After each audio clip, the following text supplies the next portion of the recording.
Edward, having carried his thanks to Colonel Brandon, proceeded with his happiness to Lucy, and such was the excess of it by the time he reached Bartlett's buildings, that she was able to assure Mrs. Jennings, who called on her again the next day with her congratulations, that she had never seen him in such spirits before in her life. Her own happiness and her own spirits were at least very certain, and she joined Mrs. Jennings most heartily in her expectation of their being all comfortably together in Delaford parsonage before Michaelmas. So far was she, at the same time, from any backwardness, to give Elinor that credit which Edward would give her, that she spoke of her friendship for them both with the most grateful warmth, was ready to own all their obligation to her, and openly declared that no exertion for their good on Miss Dashwood's part, either present or future, would ever surprise her, for she believed her capable of doing anything in the world for those she really valued.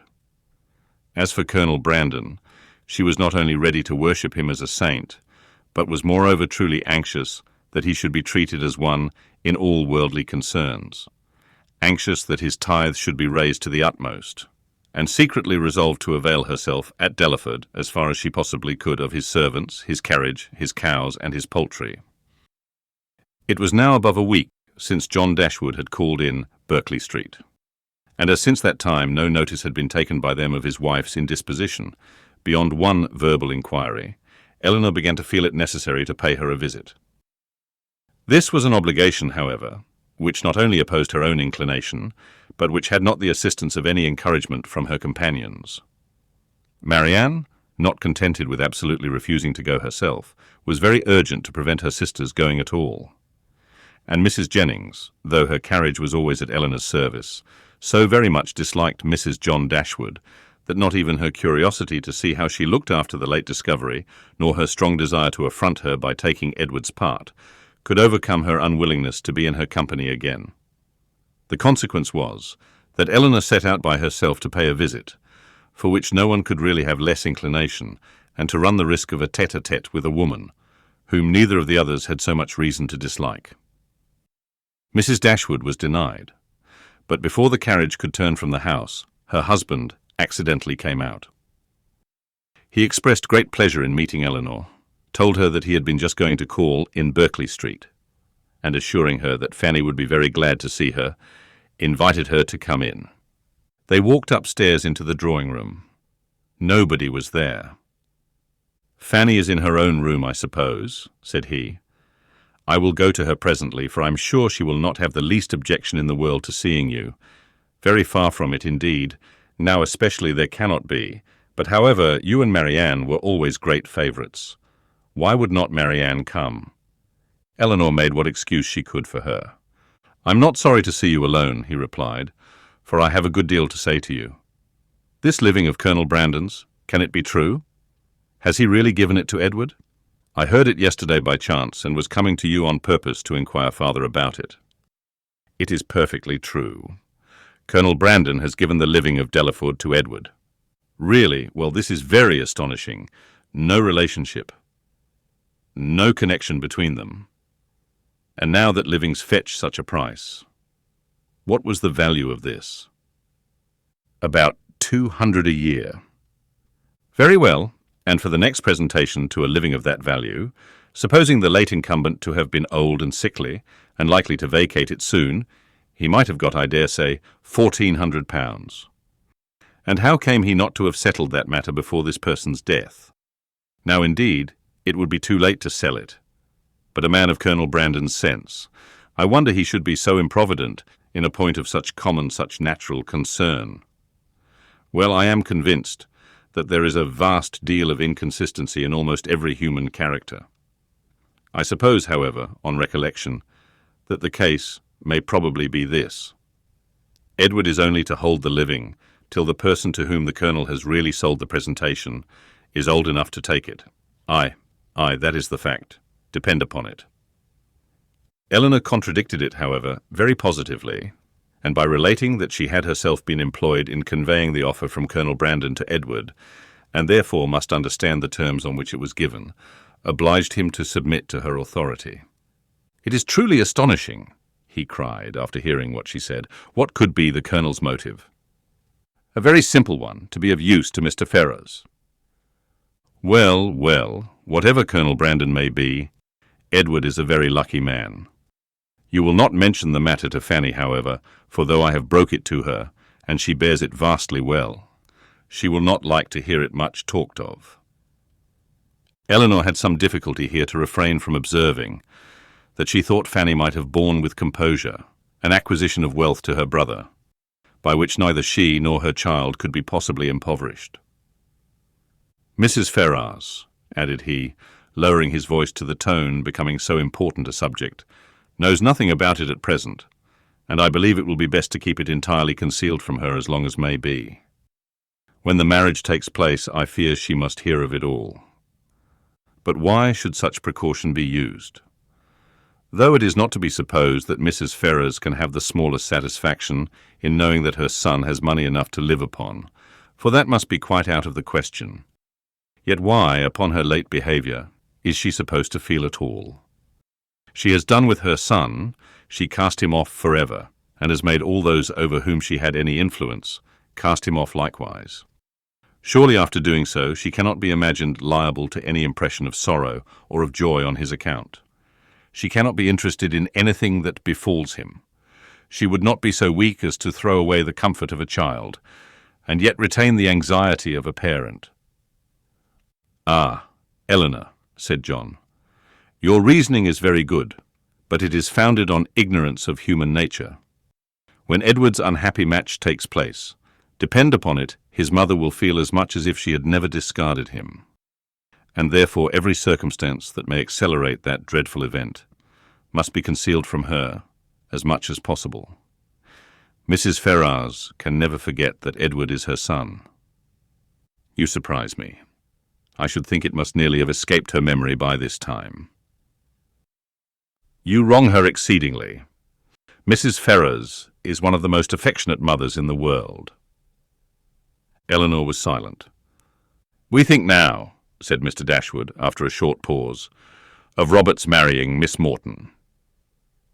Elinor, smiling at the grave and decisive importance of her brother's tone, calmly replied, "The lady, I suppose, has no choice in the affair."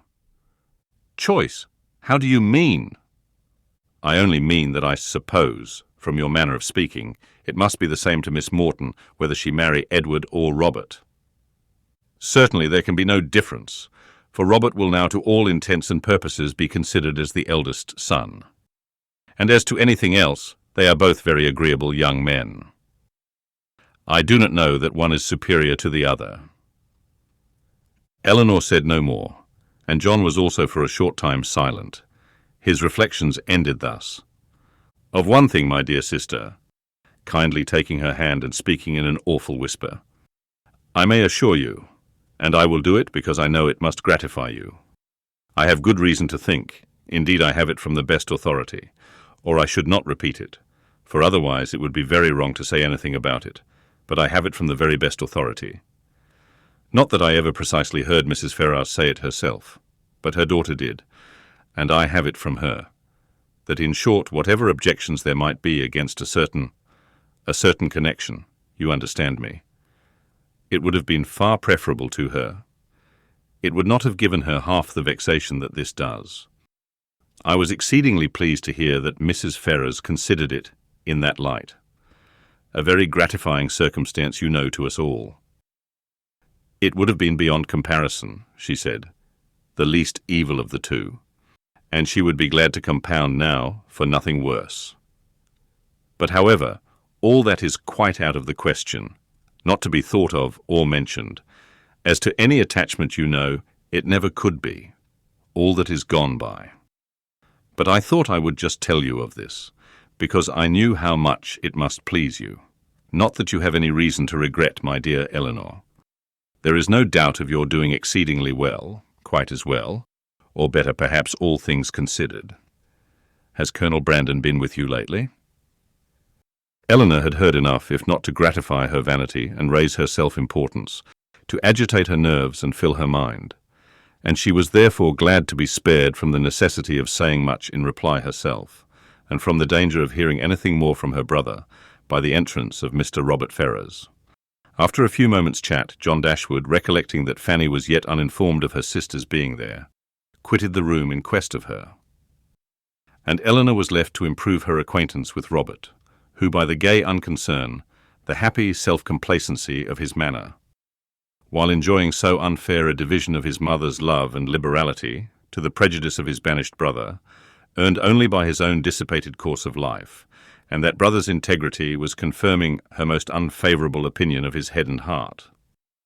They had scarcely been 2 minutes by themselves before he began to speak of Edward, for he, too, had heard of the living, and was very inquisitive on the subject. Elinor repeated the particulars of it as she had given them to John, and their effect on Robert, though very different, was not less striking than it had been on him. He laughed most immoderately. The idea of Edward's being a clergyman and living in a small parsonage house diverted him beyond measure, and when to that was added the fanciful imagery of Edward reading prayers in a white surplice, and publishing the banns of marriage between John Smith and Mary Brown, he could conceive nothing more ridiculous. Elinor, while she waited in silence and immovable gravity, the conclusion of such folly could not restrain her eyes from being fixed on him with a look that spoke all the contempt it excited. It was a look, however, very well bestowed, for it relieved her own feelings, and gave no intelligence to him. He was recalled from wit to wisdom, not by any reproof of hers, but by his own sensibility. "We may treat it as a joke," said he at last, recovering from the affected laugh which had considerably lengthened out the genuine gaiety of the moment. "But upon my soul, it is a most serious business. Poor Edward! He is ruined forever. I am extremely sorry for it, for I know him to be a very good-hearted creature, as well-meaning a fellow, perhaps, as any in the world. You must not judge of him, Miss Dashwood, from your slight acquaintance. Poor Edward! His manners are certainly not the happiest in nature. But we are not all born, you know, with the same powers, the same address. Poor fellow, to see him in a circle of strangers. To be sure, it was pitiable enough. But upon my soul, I believe he has as good a heart as any in the kingdom, and I declare and protest to you, I never was so shocked in my life as when it all burst forth. I could not believe it. My mother was the first person who told me of it, and I, feeling myself called on to act with resolution, immediately said to her, My dear madam, I do not know what you may intend to do on the occasion. But as for myself, I must say that if Edward does marry this young woman, I never will see him again. That was what I said immediately. I was most uncommonly shocked indeed. Poor Edward! He has done for himself completely, shut himself out forever from all decent society. But as I directly said to my mother, I am not in the least surprised at it. From his style of education, it was always to be expected. My poor mother was half frantic. Have you ever seen the lady? Yes, once, while she was staying in this house. I happened to drop in for 10 minutes, and I saw quite enough of her. The merest awkward country girl, without style or elegance, and almost without beauty. I remember her perfectly. Just the kind of girl I should suppose likely to captivate poor Edward. I offered immediately, as soon as my mother related the affair to me, to talk to him myself and dissuade him from the match. But it was too late then, I found, to do anything, for unluckily I was not in the way at first, and knew nothing of it till after the breach had taken place, when it was not for me, you know, to interfere. But had I been informed of it a few hours earlier, I think it is most probable that something might have been hit on. I certainly should have represented it to Edward in a very strong light. My dear fellow, I should have said, consider what you are doing. You are making a most disgraceful connection, and such a one as your family are unanimous in disapproving. I cannot help thinking, in short, that means might have been found. But now it is all too late. He must be starved, you know, that is certain, absolutely starved. He had just settled this point with great composure, when the entrance of Mrs. John Dashwood put an end to the subject, but though she never spoke of it out of her own family, Elinor could see its influence on her mind in the something like confusion of countenance with which she entered, and an attempt at cordiality in her behaviour to herself. She even proceeded so far as to be concerned to find that Elinor and her sister were so soon to leave town, as she had hoped to see more of them. An exertion in which her husband, who attended her into the room and hung enamoured over her accents, seemed to distinguish everything that was most affectionate and graceful.